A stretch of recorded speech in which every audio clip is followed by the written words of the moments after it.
Meltdown, a four-part investigation of the orgy of greed and recklessness that drove the world into financial collapse. Only now are the hard questions being asked. Only now are the key players being held to account. In this hour, the story of the men who crashed the world.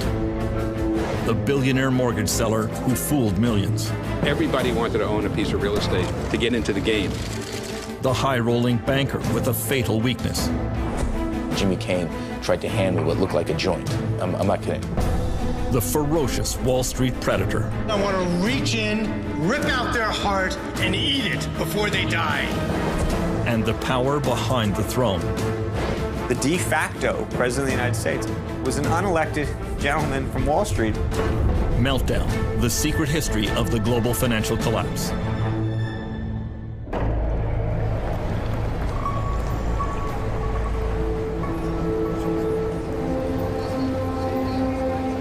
The crash of September 2008 brought the largest bankruptcies in world history, pushed over 30 million people into unemployment, and brought many countries to the edge of insolvency. Wall Street turned back the clock to 1929. The tremendous crowds which you see gathered outside are due to the greatest crash in the history of the New York Stock Exchange. After the Wall Street crash of '29, which led to the Great Depression, the U.S. Congress launched an official investigation. In the senatorial bank investigation as J.P. Morgan arrives to testify. J.P. Morgan was among the business titans to be called to account by the Pecora Commission. Flash photography was introduced to heighten the spectacle.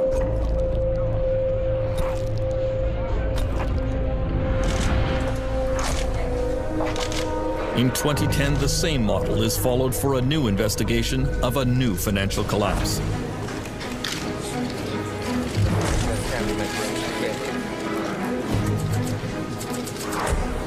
Panel, ladies, photographers, move aside. Former California Treasurer Phil Angelides is chairman of the Financial Crisis Inquiry Commission. I'm honored to welcome you as we start this series of public hearings into the causes of the financial and economic crisis. He has taken sworn testimony from a parade of government and bank officials, trying to get to the bottom of what really caused the 2008 meltdown. The consequences of this financial crisis have been grim also. 27 million Americans who are either out of work, can't find full-time work, or have stopped looking for work. Millions who have lost their homes, and millions more who are in the foreclosure process. Trillions of dollars of wealth loss. I think one of our jobs is to try to rationally explain to people what the heck happened. People want to know. How did it all go so wrong? The key trigger of the 2008 financial meltdown was easy lending in the U.S. housing market. In an era of very low interest rates and reduced bank regulation, there was an astonishing building boom across the United States. In California, banks decided that virtually anyone could qualify for a home loan. Jim Kling has been a real estate agent in San Diego for over 20 years. Really, in 2004 and 2005, if you could fog a mirror, you could get a loan. That's how bad it was. They didn't really know or care about the qualifications of the buyers. And a payment on that. And whether those people could make those payments or not apparently wasn't much of a concern. Bills getting to be more than you can manage? Crossroads Mortgage has a whole range of solutions geared to people just like you. So if you're thinking of buying a home or refinancing? Even if your credit is less than perfect, AmeriQuest can help. Call 1-866. Banks began making what were called subprime loans to people who could ill afford to pay back the money, especially if house prices ever went down. The one man who could have stopped that practice was then U.S. Federal Reserve Chairman Alan Greenspan. For 20 years, the world's most powerful banker. Greenspan was revered in Washington. His power feared even by presidents. The Federal Reserve was the one agency that had the full authority to regulate subprime lending. And despite all the evidence, despite all the yellow and red lights going off, they chose not to. Staff reports. I mean, let me just ask you, would you put this under the category of oops? Should have done it? I mean, my experience has been, in the business I was in, I was right 70% of the time, but I was wrong 30% of the time. And there are an awful lot of mistakes in 21 years. And I would point out that the captain of the Titanic was 99% right and 1% wrong. It's the size of the mistake that matters. We now know that banks and mortgage companies were indulging in all sorts of fraudulent practices to pump up their mortgage business. Many of the loans were extremely complex and the terms hidden from borrowers. There were low teaser rates that would automatically reset to much higher payments after a few months. It was no accident that the most complex mortgages were sold to the least sophisticated buyers, especially in poor and minority neighborhoods like this one in South Central Los Angeles. So as you go about your daily work and your daily business, Congresswoman Maxine Waters has represented the district for 19 years in the U.S. House of Representatives. Information. You know, I've seen mortgages that were given to 70-year-old people who were on a fixed income, whose income was never going to increase, but that mortgage was going to reset within a few years. Where was that money going to come from? I've seen mortgages that I think are criminal. Angelo Mozillo was the undisputed king of the U.S. subprime market. He is called the Golden Boy because of his permanent tan and because at the height of the subprime real estate boom, he was making about $100 million a year. Everybody wanted to own a piece of real estate to get into the game. He became the darling of business magazines with a slew of fawning profiles of his rags to riches story. He always claimed that he was a friend to the poor and that his lending practices were helping scores of Americans attain the dream of home ownership. It's one thing for him to say that he was a friend to the poor, but in the final analysis, when you see that these poor people are now in foreclosure, now cannot get loan modifications, now ending up on the streets, then certainly that defies how he could have been, you know, a friend to poor people. Mozillo's company, Countrywide Financial, grew to become the biggest mortgage lender in the United States. Call Countrywide. We never stop thinking about what you need. And that makes home buying easy. Really. Countrywide was sold to Bank of America and almost immediately plunged in value. Angelo Mozillo was placed under investigation by the Securities and Exchange Commission. The SEC uncovered very damaging private emails in which Mozillo expressed his true feelings about the dangerous subprime mortgages he was peddling. He wrote, "In all my years in the business, I have never seen a more toxic product." At the same time, Mozillo was publicly reassuring all his investors and clients. Countrywide views the product as a sound investment for our bank and a sound financial management tool for consumers. It does appear that there was a private view of the markets, and there was one that was espoused to borrowers, rating agencies, the investing public. The SEC has now charged Mozillo with insider trading and securities fraud. Lenders like Angelo Mozillo really didn't care if people ever paid their mortgages because those loans did not stay on the mortgage company's books. Mortgages were bundled together with other loans from across the country and moved to Wall Street. There, they were packaged up into complex new financial products. Bankers went wild for these financial securities that were really just stacks of IOUs. There was almost no government regulation of this market. It became a massive system of buying and selling these IOUs, with fees being charged on each transaction. It was just all a way to make fees and to package up these streams of supposed cash flows and sell them off to investors. I mean, for a while there, anybody who touched a mortgage made money. It was like the most perfect product. I once had this view that when people started talking about toxic assets, that somehow they were like a good piece of fruit that had turned bad. Well, it turns out they were a rotten piece of fruit from day one.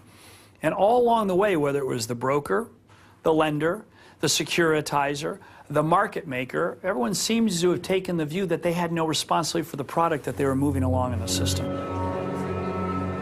That became, unfortunately, this cancerous material that was injected into financial institutions all over the world. One of the first places these toxic products landed was the financial district of London, England, nicknamed the City. There was a golden age here in the years before the meltdown. Geraint Anderson arrived in the city as a young trader in 1996. He had been a hippie selling trinkets on the beaches of India until his older brother found him a job in a London brokerage.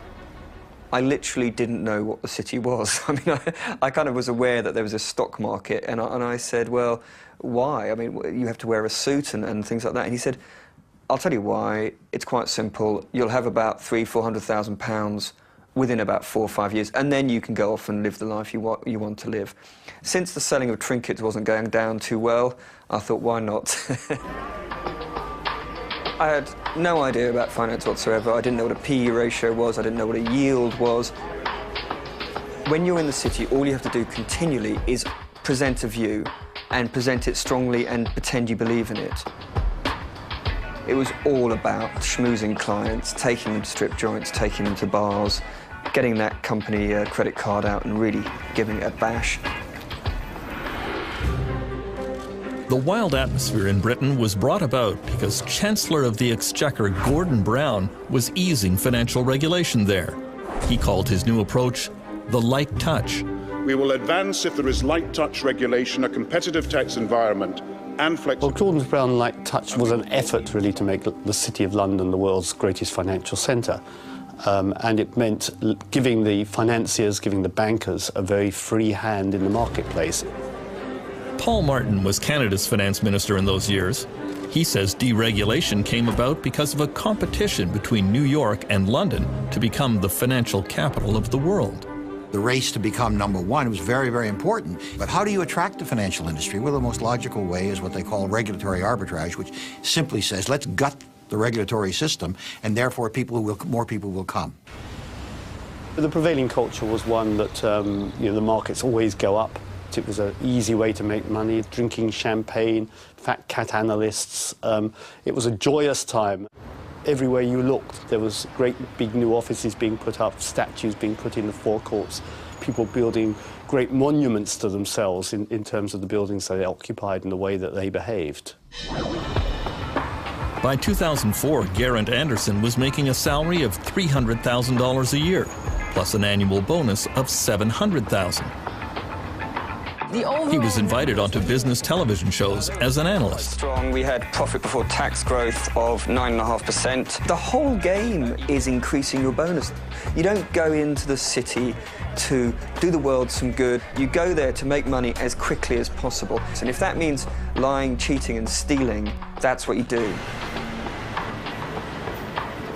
Regulators and politicians are just deemed to be idiots.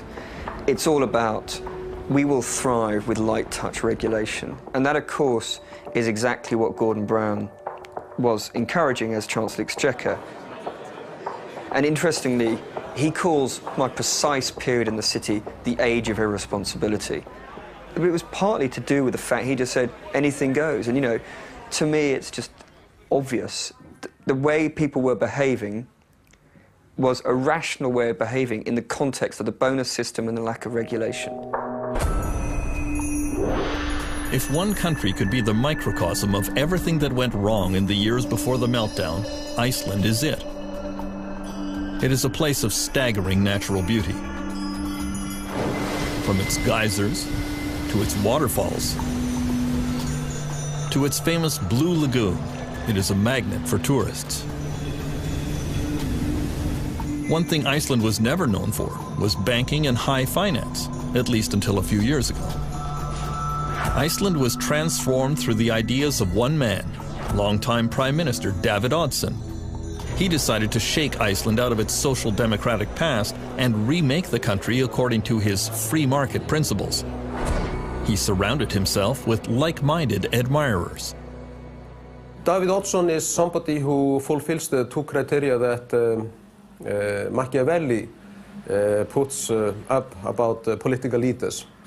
He is cunning as a fox, and he is courageous as a lion. David Oddsson wanted to privatize almost everything touched by government. Iceland's #1 resource industry has always been fishing. Oddsson parceled up the country's fishing grounds and passed them off to big ship owners. On Egil Helgason's popular political TV show, the reaction was disbelief.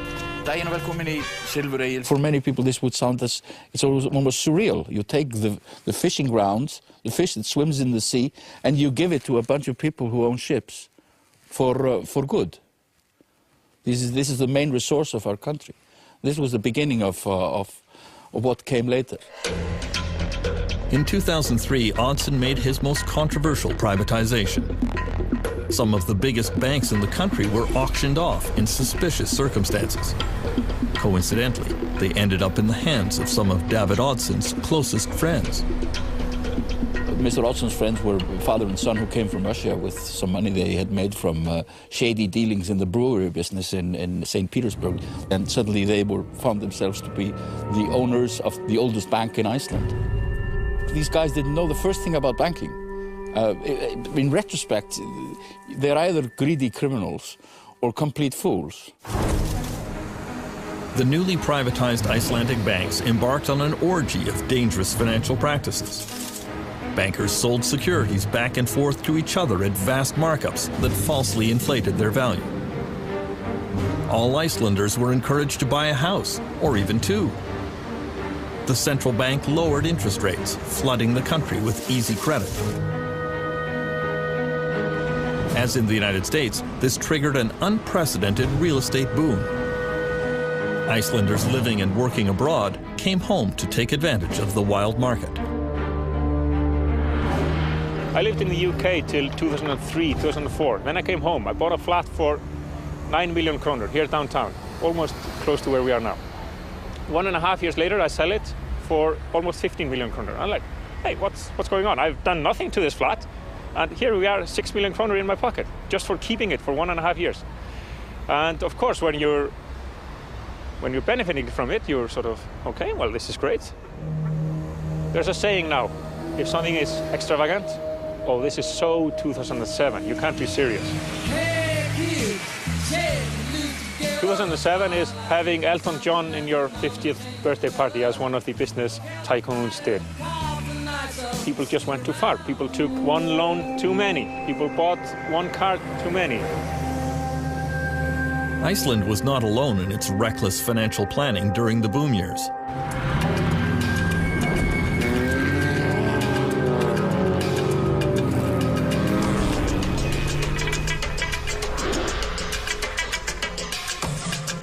The world champion of the global real estate bubble was surely Dubai in the United Arab Emirates.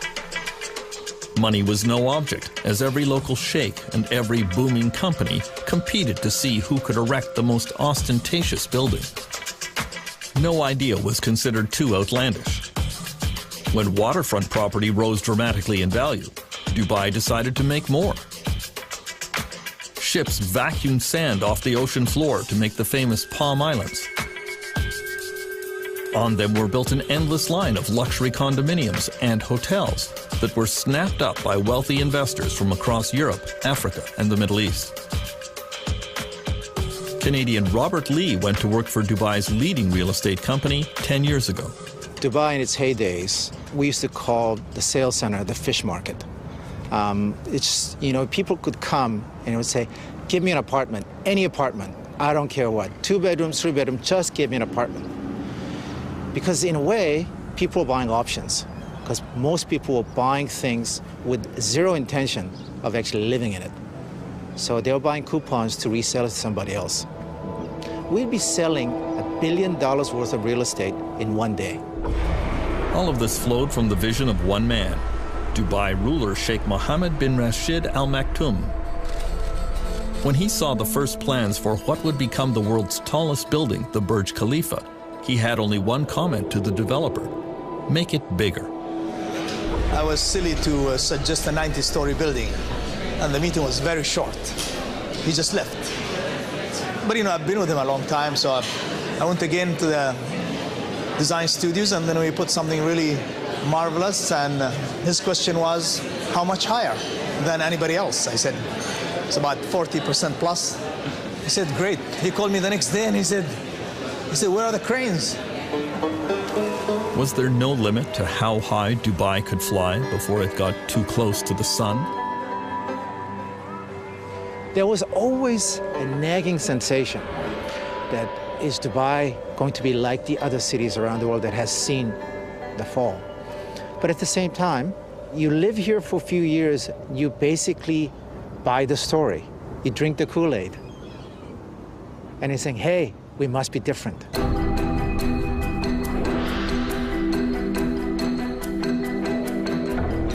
The man who would become the central actor in the meltdown took his position on the stage in 2006.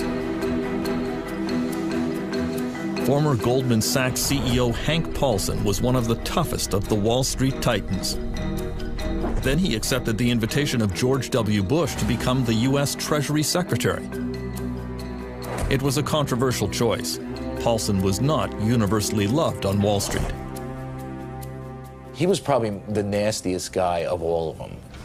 They used to call him the snake. And this is coming from the Wall Street executives themselves. No, you know, you really can't believe everything he tells you.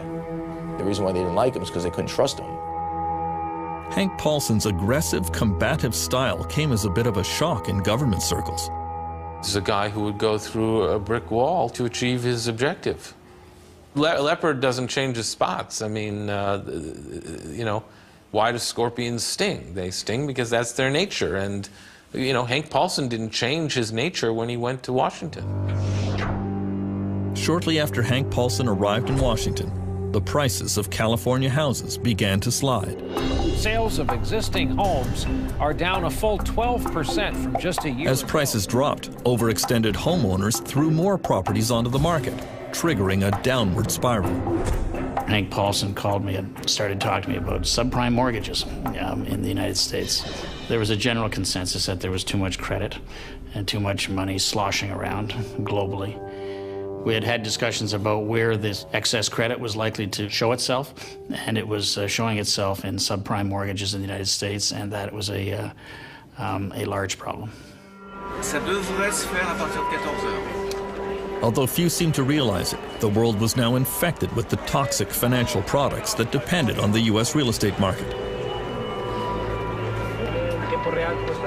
It was inevitable that someone somewhere was going to blow the whistle and question what these financial products were actually worth.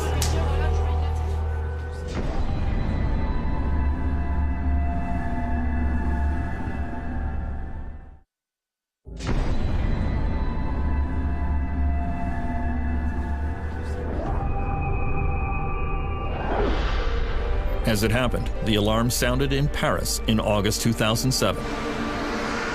The giant French bank BNP Paribas discovered that many of its investment funds were filled with toxic U.S. securities. They stopped all withdrawals from those funds. It was a little bit like an old-fashioned movie where the bank president locks the door and tells people they can't get their money. It doesn't exactly make you feel good about the world.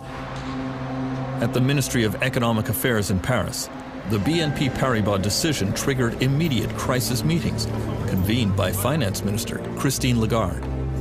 Ça a commencé de manière très dure, je m'en souviens très bien, parce que c'était interruption de vacances immédiate, retour à Paris et discussion immédiate avec les banques sur ces conduits qu'elles étaient en train de fermer en raison d'un début de fissure dans l'édifice financier. If BNP Paribas couldn't value their securities, then one started asking how many other companies couldn't value their securities. How did anyone know what the value of asset managers were, or even banks? Because, of course, banks were holding the same securities.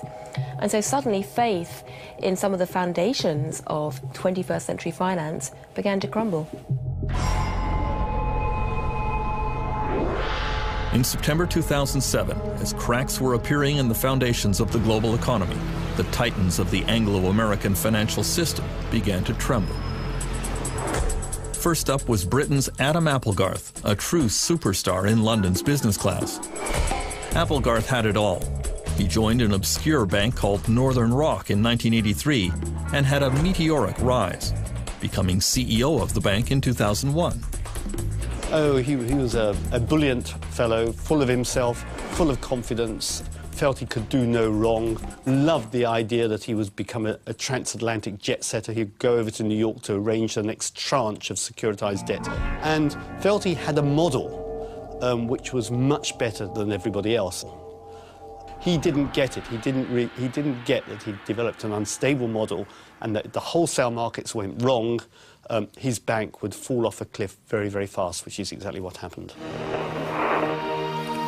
Good evening. One of Britain's biggest mortgage lenders, Northern Rock, is applying to the Bank of England for emergency financial support.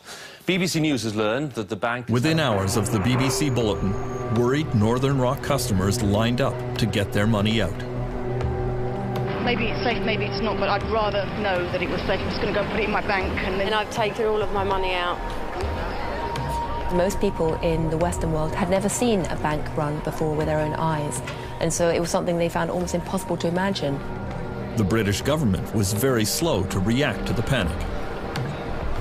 It was egg on our face as the British authorities, no doubt about that. And letting those queues not only form, but continue for 2 days was very damaging to the reputation of British banking. Adam Applegarth was hauled before a British parliamentary investigation of the failure of his bank, but he was characteristically defiant. Mr. Applegarth, do you actually accept you've done anything wrong? It was a good business model, but clearly couldn't deal with the unforeseen global freezing of the liquid markets. You keep saying it was unforeseen, yet this committee had been discussing it for 6 months.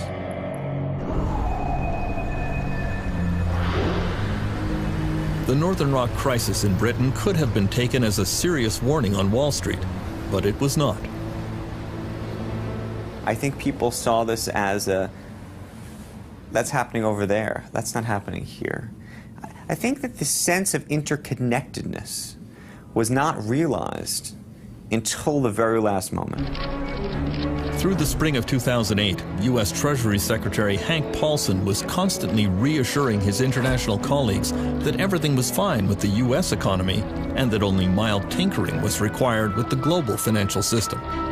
In private, French Finance Minister Christine Lagarde advised her friend that he was being very foolish. Je lui ai dit, Hank, on voit le tsunami qui nous arrive dessus et tu es sur la plage en train d'hésiter sur la couleur du maillot de bain qu'on va porter. The first major U.S. casualty of the financial crisis came with the dramatic fall of one company and one man, the richest CEO on Wall Street. Jimmy Cain was a legend. He had come up through the ranks to become president and chief executive officer of America's fifth largest investment bank, Bear Stearns. He was famous for his backslapping, hard drinking, and high living style. Jimmy is really out of central casting. I mean, I've described him as an amiable rogue. I mean, he's definitely can be quite charming, definitely can be quite ruthless, has a twinkle in his eye, and I think that combination of ruthlessness and charm, that people get to the top with that combination. Jimmy Cain was a flashy risk-taker in business and in his personal life. In 2007, he was worth over $1 billion, and he wanted everyone to know it. Every Thursday afternoon after the stock market closed, he would board a private helicopter a few blocks from his Manhattan office and fly off to his country house on the Jersey Shore for weekends of bridge and golf. He did have one troubling habit that would come back to haunt him. He used to brag about smoking pot. I'm in the elevator of Bear Stearns, and it was 2004, 2005, and Jimmy Cain tried to hand me what looked like a joint. I'm not kidding. Cain's pot smoking became public at the worst possible time for his firm. In the fall of 2007, Bear Stearns' risky bets on mortgage-backed securities began to go wrong. The firm started to hemorrhage money. Then in November, the Wall Street Journal carried a front-page story which portrayed Jimmy Cain as an absentee landlord who was always out of touch at either golf games or bridge tournaments while his firm was in crisis. To top it off, the Journal publicly revealed his taste for marijuana. Joe Kernan, who's my colleague on CNBC, says, "Hey, Charlie, what do you think about that hatchet job that the Journal just did on Jimmy Cain?" And I don't know why I did this, but I started imitating smoking a joint. Force issue, but also apparently, that whole bit. Little smoke and a little what did he pot say? there. What is it? 2 minutes later, my cell phone rings, and it's Jimmy Cain screaming at me. And he's like, "What are you doing? I don't smoke pot." I said, "Stop it. Stop it." I said, "Listen, who cares? I mean, you're not breaking the, it's kind of a harmless crime. Why don't you just laugh it off?" And I'll never forget what he said to me. He goes, "Laugh it off. You try to laugh it off. You're not running a company." You know, Jimmy had made a lot of enemies on Wall Street. It's a very competitive Darwinian place. If they smelled, chum in the water, the sharks are going to circle. In January 2008, Jimmy Cain was forced out of the CEO position and became an unpaid chairman of the board at Bear Stearns, but the firm continued a downward slide. It had more exposure to toxic financial products than any other Wall Street firm. Cain had left a ticking time bomb behind him, and it exploded in March 2008. Rumors swept the financial world that Bear Stearns had liquidity problems, trouble raising cash. When Hank Paulson heard the rumors, he told his Washington staff this will be over within days. He knew that Bear's clients would immediately pull their cash out of the bank, causing it to collapse. We have some breaking business news tonight. The storied investment bank Bear Stearns is reportedly close to selling its... Paulson was right. On Sunday, March 16th, Bear Stearns was taken over by rival J.P. Morgan in a deal bankrolled by the U.S. government. Just 1 year earlier, Bear's share price had been a lofty $170. Get this, it's valued at about $2 a share in this deal. $2 a share just last year. People thought it was a typo. Bear stock had traded, what, in the 30s or 40s? Closed in the previous Friday, and so, the idea that it would be worth $2 a share was impossible to fathom. Okay, can I ask you one question? No. Do you think that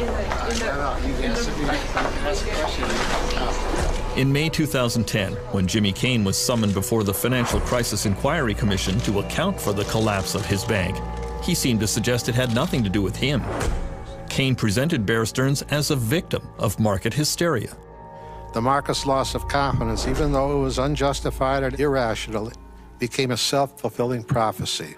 When I hear a lot of the people who come before us, I'm struck by the extent to which all the fingers point away from themselves. And I'm struck by the extent to which so many people on Wall Street somehow do not draw a correlation between the actions and activities and the risks they were undertaking and the crisis that occurred. Most world investors took exactly the wrong message from the bailout of Bear Stearns, that some banks were now considered too big to fail. The key message that emerged after the Bear Stearns bailout was that no matter what happens, the American government, and in fact it was presumed the European government, will not let a big bank go bust. Perhaps the most reviled figure to appear before the U.S. Congress in the aftermath of the meltdown was former Lehman Brothers CEO Richard Fuld. The 2008 collapse of his bank certainly caused the most damage to the world economy, and it financially ruined millions of Americans who had invested with Lehman. I'm very much aware that one day we had a firm, the next day we did not. At the hearings, Fuld became the prime target for a public that was angry at bankers.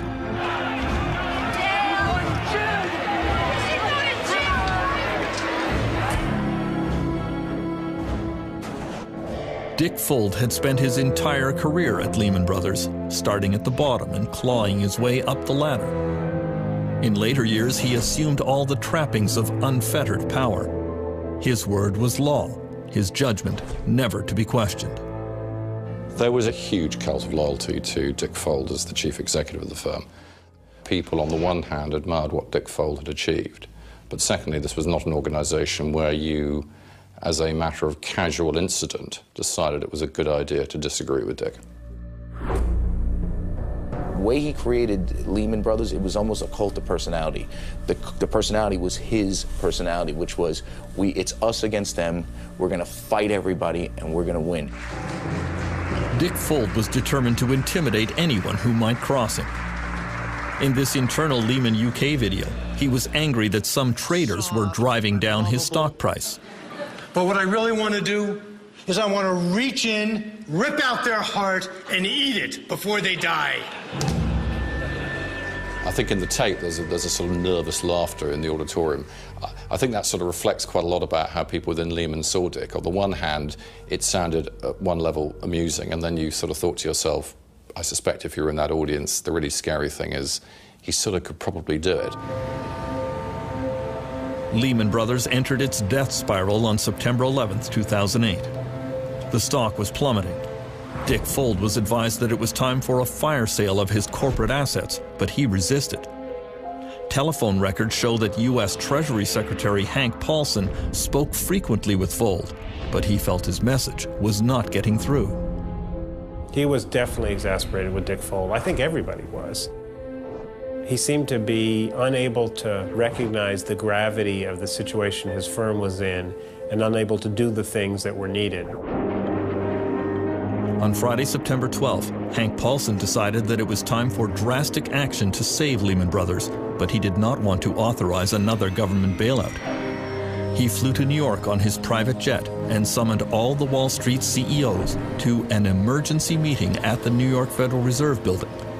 You know, the fire alarms are going off. The tornado siren is going. And so when the chief of police and the chief of the fire department says we need the heads of all the major employers in our town to come together to come up with a plan, you come. At 6 p.m., Hank Paulson started that secret meeting with America's leading bank CEOs. Jamie Dimon of J.P. Morgan, Lloyd Blankfein of Goldman Sachs, John Thain of Merrill Lynch, and John Mack of Morgan Stanley. I began working on a plan. Paulson told them that they all knew why they were there. Without their help, Lehman would not open for business on Monday, and the consequences for everyone sitting around that table would be disastrous.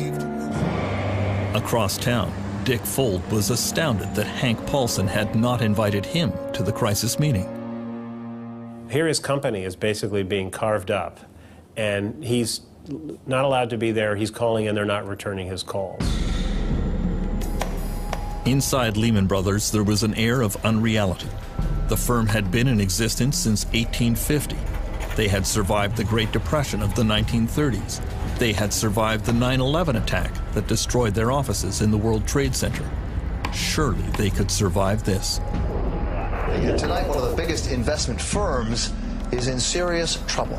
Lehman Brothers with a The Lehman Brothers stock has been plummeting along with confidence in its ability to survive. These people have been through it before. They were going through it again. Do you know what? The rest of the world hates us, but that's okay because we're going to emerge on top here. And I believe that was what was persisting at Lehman Brothers right until midnight on the famous weekend. I don't think anyone really at the senior management believed it was going to happen.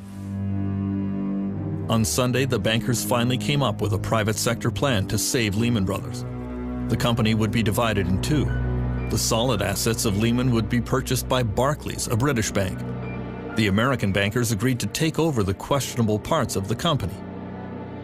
Just as everyone was about to celebrate, word arrived that the British government would not approve the deal. Hank Paulson placed an emergency call to British Chancellor Alistair Darling, but couldn't budge him. I understand Hank Paulson's problem. He had to sort out Lehman's problem, and the conversations we had were very amicable, and we understood each other's position. But I was quite clear. I could not agree to something where the British taxpayer was taking on a liability that people didn't fully understand. Paulson hung up feeling deflated and frustrated. He announced to everyone in the room, "The British screwed us."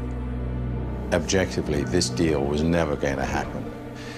And the most striking thing about this whole story is how little effort the Americans gave to talking to the British authorities until literally the last minute.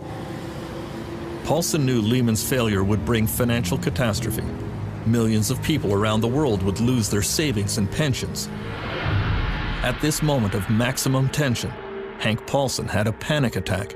he slipped out of the room and called his wife. I just said, Wendy, Lehman Brothers is going to fail, and it's going to be very bad, and a lot of people are looking to me, and I don't have all the answers, and I'm afraid, would you pray for me?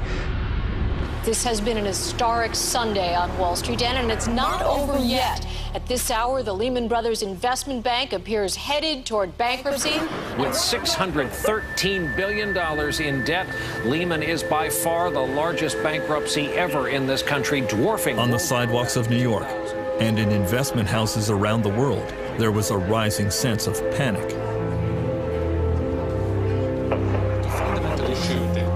One who felt it was Mohamed El-Erian of PIMCO in California, among the world's largest institutional investors with $1 trillion under management.